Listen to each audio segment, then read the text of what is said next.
দোয়া করে এবং তারা বক্তৃতা দিতে চায়। এটা বাংলাদেশে এখন একটা প্রচলন হয়ে গেছে।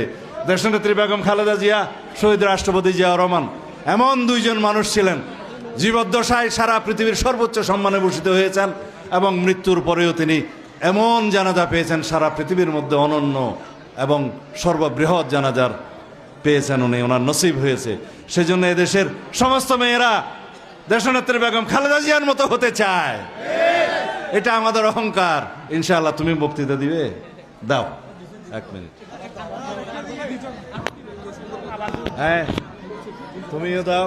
প্রিয় দেশবাসী, আসসালামু আলাইকুম। কে বলেছে খালেদা জিয়া নাই? খালেদা জিয়া আছে সারা বাংলায়। সবাই একসাথে বলুন, ভোট দিব কিসে?